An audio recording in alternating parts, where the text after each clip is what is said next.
Oda seni bi o teme Nyankopon hye onne se wo tie Kingdom FM 99.3 FM enen so Nyankopon ya dom ya tenase bia ya de IOP na maw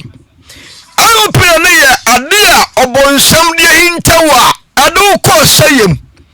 semiye bonsam dwumade wo de won pese ni bia be hunu na podcast sete hunu to enti woni to bia o yensu biu okay won je o ma babo se nimdia memani enti wa hira ani se nipa se wonni nimdia wa bra bonsi wiye da nimdia bu aswe hunu obasambua obanante chinchin ma yadu sikasa uhu ekire kwan da enti wote se Capstone Church ye pia bontin sei ni Kingdom FM wote se ye program we ya embubu nwie ngwosum hunu se yade nsampa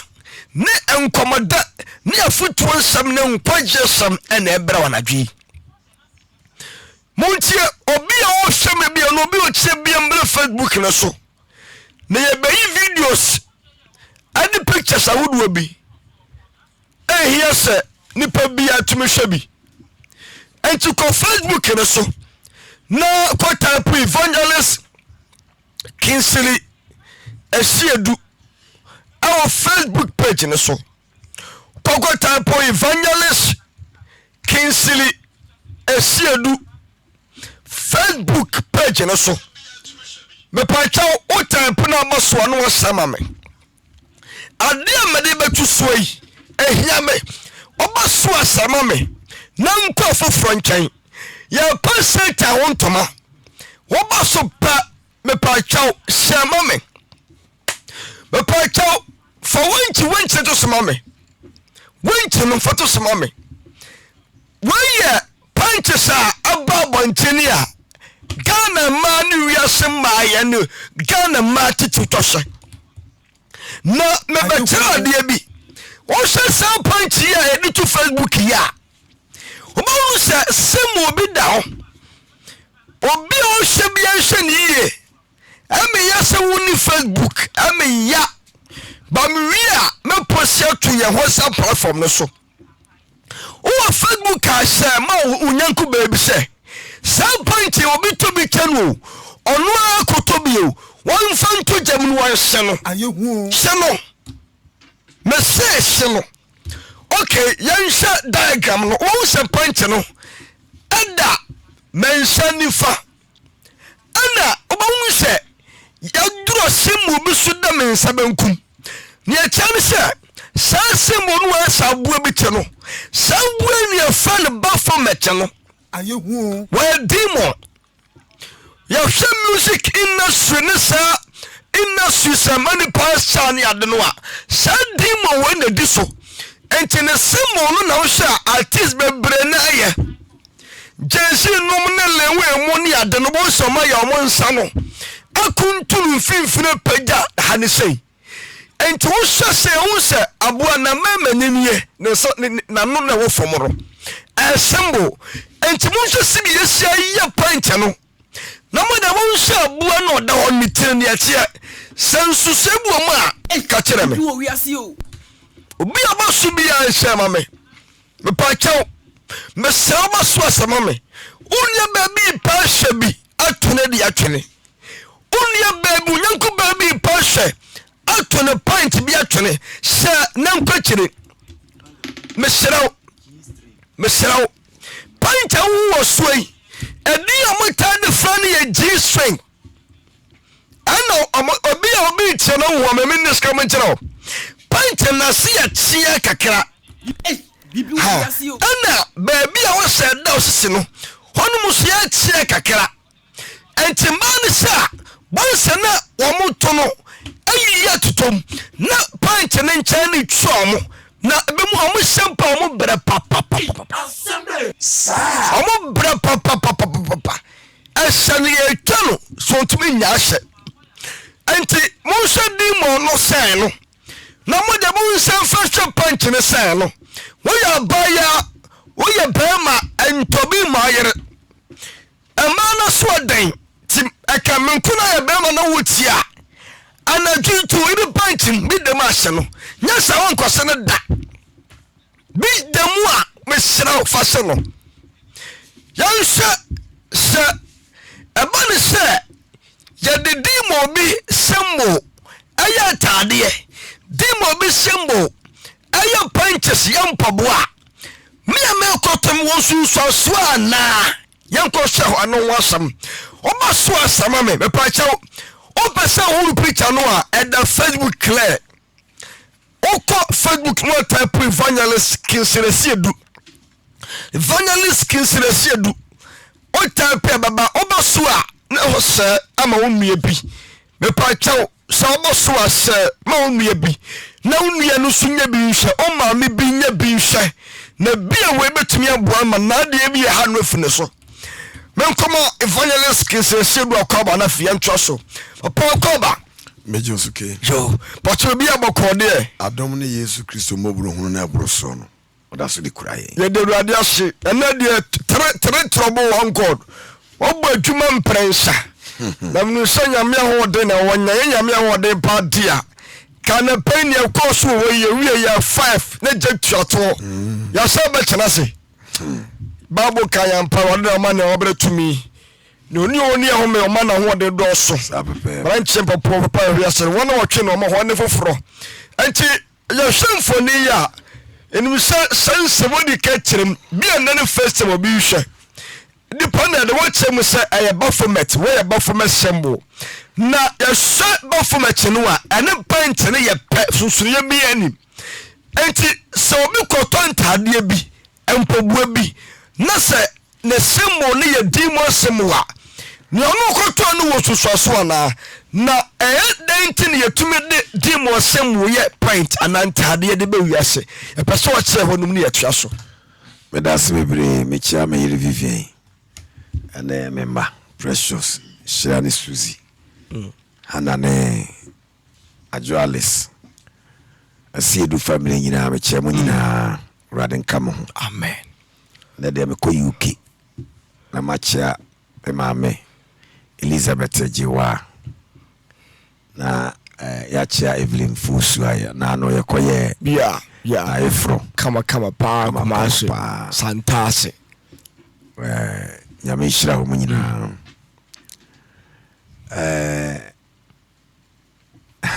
nsembi wo wa makama na twam nti se eba so life say na minim se sunyanfo ma no a me gina bonten a me ka bi kire wo mo no this time no bibiri beto me bo nsa papa no sana nye sa wotan yudi atamana bibi atisa na mu no peye so yi enfiri o nsam sa wo hwa sembo na da ho na sa Baphomet no on the spirit ya sisi ya ye be ye ni statue ya ye mpowi America kura ya lunch no ade na out ono na sisi ye be ye ya ye ni statue wi asinyina ba be som no Baphomet no sa spirit no na medika ka se bibia obonsam eye no wode sunsu honhom ewuram sa panches na da hona wo ne sa no se man sha ewura wo mutunumu ewura ne tunumu animu no a ewo ho no kakra bi no ene da wo mayi ne so e ma no masse no sa animu na ewo ho no kakra na ewo ho no da so ma wo mo na pantes no eba ne efa na chi ho no de ewura ne tutokuru num ha na fe homa na ba beto na sinim ndi de edam enam na chi ne de ewura ne tutokuru num na oba biara wa hye sa pantes we bi ne bedi madanse se wote memfa ne se wote ufie wo main station ha na wonante kwa abroje mba obeba na utu ayekuru atija ano enso mani a spirit a womb honhom na wum na osha na toa ekuru osha se ewura utu tokuru num so nti wo kona utu no ekatwe ho mo ke masoto sontie be katwe na ekatwe ho se no na pints ni twa utu nti onkomra no na ni toa ekuru oba bia wotie mi bia betimi afre me testify ene mo 5 minutes to call se man mfre oba bia wa hyesa Jesus no oba bia wa hye bi no onfre nkase evangelist Siedu Boa ana say ye no kore amaya mosumu pepa cha mfare wo hye bi da ebi atwam bia wo da ho hye ne papa ke enukura frame wo se enukura enukura se sa panties we Jesus no se mosha onante kwa kira o che se atwa wo ba na wo to ekuru frɛ wo Facebook no so a mesra sama me na comment mame o comment ya mekan ma wo na ma obetumi afrɛ wo so testify me bana ma na ma obetumi afrɛ testify ma ehu se no kura me yehunu 0245 412936 0245 412936 me born the last one 0245 412936 and I'm about to me afrabaso I mean fa offer for we saying good evening. Good evening. Pacho within his everything. Much into you. The battle of Pantananda can I look up a shy child and Cassa. One guess what should be done. Without hand, A child. without hand. But no, that was say. Patron, my gas. You, I mean, should up. Blue for that, no, I can't. First call and a son of credit. Me penny also fracas and yan correct. Send you come for a good evening. Good evening. Pacho didn't serve a favor. About you and you. I am a crab. Sapant in a shed. The picture of the papa can prepare. I mean, should I show. Good evening. Good evening. What did it serve a favor? That is very Someone say, Chamo. That I top what is it? Skinny. I'm with the skin or sort of by a pants and draw skin in the morning. That they occupy us with Josh. So, when I saw somebody says skin, I'm for last call. Good evening. Good evening. Fine evening. Hey, now you're better, man. That should be. Me will be found here. Me pato bwana ni open asana me friend gave you. Na o kansa afa mi kire me ate. Afuma o kan be 7 years ni. Mo ti sa panto me sa e literally two mu na ba. Ndi da me pedi me nhyebi. Ndi na o mo kan e so me kan ya no kweka. Hey, enti na muntumi nya ehye. good a spirit and a womb saba ferment spirit no and the was sa pints no enti sa wo shepe na spirit na bo ewura wo enti wo gya hye kura no a wonya wo Ayehu. wo wia wadua wo kra Apana se me se e chokra se moja baba wo. sa nete Moja ba wonya wo mugya so enti na make say Ghana man kanka sunyamfo man no all say brana be preacher monte make answer no ne ntwa no Facebook say say ne ntwa no Facebook say anka manfo be frefre chiri pa na nkoma abebo mabaso say nsema egira monte ka kire omo no yampa onse omoda so frɛ Amoda ho fa onse omoda so frɛ Amoda ho frɛ. Good evening. Evening. Yeah, bemai na usu ushebi.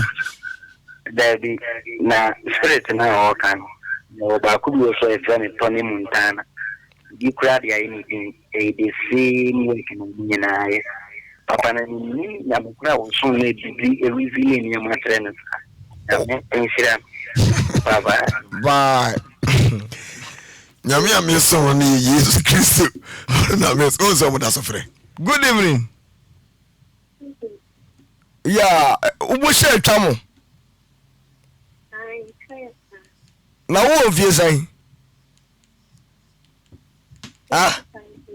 25 years. Also was saying. Hey, no kasa mo ko so do mpaka say. Kasa gagara entiaso. So, enti ade a man huna mane wo demons no dresses ni mu papa nyesa o form wodi. Omu ni asumdue ba kokora wo. Omo wo kire wo na spirit na wura wo nti no. Na spirit na ato kra. Enti wode ne spirit be ba betena wo mu. Enti ne wo se de Paul kai no. O se nka papa me pese me ye. Mentumi nye. Wone me na mejo. Eno na meye. Enti ye ma no wo mo a enye bayi na tete wo mu na wo mo nkonkwo gi ahomone no enye sese wo mo pebiu eye demons no na e control wo mo nti eduru ba bi so aye mo mpa ye mo me ka mo asem ni nyina so me bo mpa ye mo e bo mpa ye mo because me hu se enye o mo pe eye demons no because oba de nwi gu ni ti so onu hu se nwi na gu ni ti so no e mana so ndwe nso ntimi nyai ontimi nyai asani asa osonia ebi mu ebiti ni mu odupa wo bidie na du na sa usu kokoro dua kura na se ye twetim be dua kura na so a nke be bo odan se wodi enwi no agu ti so ya de boni ensese nke ebodi mpo nti me de ngrofo me dwa mo power sa enwi no we hairdressers me dwa mo popopopo mo de me hu mo kura na mbofu because woman demons do so woman kakra bi na innocence and abayifo man so pesa adwuma no papa omu pesa adwuma no papa ompanisia said the baya obenya kwan aso bitima asani panabrabo so abushafo chana da so no oba Facebook re so amesra samame wabo so asama na enkwakire obo so pesama me patwa fa kwore de ntoso na me wie ne doctor nkwadu nkobo fa kwore picture video ntoso na we me dwe kura mentiase me dwe kura mentiase akwada no ai wie aha me wefi me patwa nyamere betu so yi anso ka ho na we de mesrawo mo share Facebook no o de be chama kakra video ya no de kakra how was it here no bia na wo be fono ewi ya ka mo ntie na nu ye interview ga bi wo fia mo no aka se wi no ono di mos be chane se ebi wo agu tiri so a ebi ya wo ebi ya sonso no ebi ya tiefimu muwa o ka bi mu ha me so bi die chinie pe obi be ka senya no kore video bi pe abonchi girl bi de san ko fawi ko boni tiria afidi ni tim se sene sa woni a wonye oduo sport choma ye yi ni tina san na ni tirimu na dor mboa wi no baby wi ni bobi ya omusto no motu omuti na ho mu afiri wo ba enti mu di ni tirimu na sister adna tan o Facebook reso bode so ba he mo ni nya de na ha bi na wo shaba bo apama unfa bi ngute twita shema une no ne sunye bi hwe shema unu ya sunye bi hwe na momfa nya futuo ni e ka momfa no ti sesade e wegu tiro suna sa wo ne mabonte a dampa na obenya firim enti wo Facebook no so a me pa so sama me ana da so no obi obasu bi ense gano du community mon hwe ne ato no ni tirimu na ayem muwa no tirimu na adoro mu aprika odaho wunya wanka Jesus and when chama Jesus my God manambra ni kashe emne ni kashe etan papa nti se samanu ego bitu so a spiritual no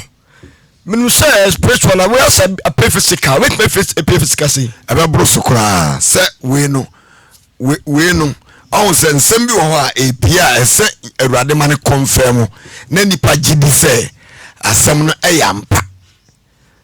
so enti we ni dia dance say obi biara wo nwini gu ti so a wo de ne ye sansama no say na eye wo sunsumu so enti na we na pie physically said the beya nipa be hu say ade ne yampa because ni ti no okobo yo as say wo mo force twetwe ni ti no said the beya kan nwini free so but mo na wura de ti ni mawie wow minim say wan hwa girl no be kristoni a opempai bopa na what the I say occasion bi na obeko ana o say o memmo ba ko penhwe enhwa de ana atiafa no so sana se mo na wura ni tirimu nyina se enkwa pa ye fra ne nkwa betra se bayire because doctors re betriti ade we say on betriti se hwe yesere mo ni firi ni tini kasa ni mu epie Jesus okobuo ni tikeke ni tini mu mo hwa de tini mu okobuo ni tini keke wo oba so ahye ma wo nia wate ni no de good ti so ebi so ya enchemire enti enchemire no so nim se enchebi awurade be mana de bom pa so enchebe pia bontene mo fa so den ni pa so den e ma so den ye quote Bible de preach on fa obi ko hodan mo eso ntie bi wu pa pa on fa da sadem pa na hamu nya uwi hweye na bi anto hweye pa na bi anto na ato mo wi because spiritually ni say na ye omo say na ye omo na se nipa hu ne kra ba bia wo kra no se ye che wo kra firi nsema ba bia de wo kra na be kwakota ni su a wo kra ni isu no se wo de wani hu a se wo de wani hu amane te se de last na ejare kire wo suatre se wo mugu amene no esu mu su amene no mu no kra no si wo su no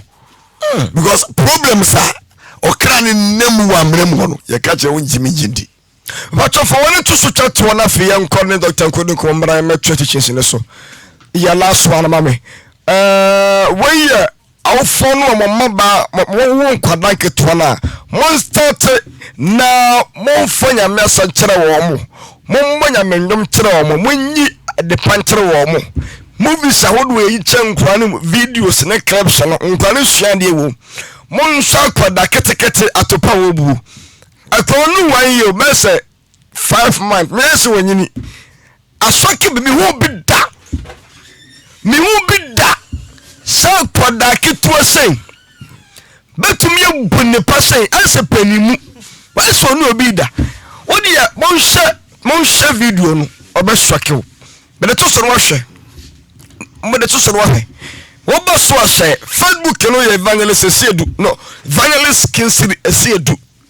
oba type evangelist kinsiri esiedu oba so ahye wodi ya mon hwe atopa akoda keto bebuo so ne maame buna wo ha ibu bio so ne maame pa na da ba ko ntumi nkyere sa ne so afa mo hani kakara buwa nkoda no omo na wo da hwe doctor de hadio hwe atopa akwani bu no hwe ai very serious ayehu mentesio akwada ketua on na to sa mo ber ketua ne bemu aso onu obi da apa wenu hwe de na ko mente aso nu obi na do madika ka kire mo se sa adiyefo no mo aba o de ntofe ni nnua ma nkurufo wo no enema o de beba wiase no ebe mu ntofe na ye de amawo se di na nyensen na kowo na ye de obi akogina asieye ya di obi akogina asieye na ya ye ritual sama no wanyem asieye wawo sa nkwala no djuma o mudi bedi na o mo fi se ye na o beba bekoyen o ma awofo no o mo kokwaje ye no na asembeto we no se ne ma me kro o chewa si obesi ade ammo no o be se so o akwala keto akwada keto to powo oye oye bibi kaka oye bibi kaka ka be so oye bibi kaka but the way atopa nkasa no o bunu aso no obi do 4 years is like yeah so when you nipa sa oni obi da so look at this onye bibi te say akora bi a ho strage keke ono bi na da o me de sane mu susum no he na social demon no ono obi do sabre girl bi ti ba bi kura no watch na wi ni o ai sha de am you be man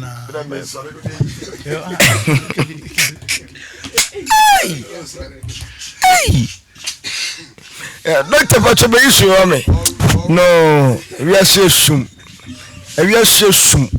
obi oba su bi anse wo ba so pese ma onua we are sum manna so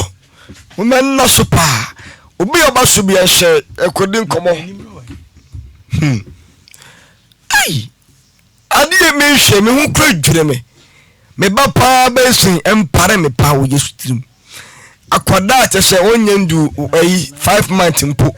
eno buni mu pa se obi wonye obi ne da yo we call number Toscana Herbal Center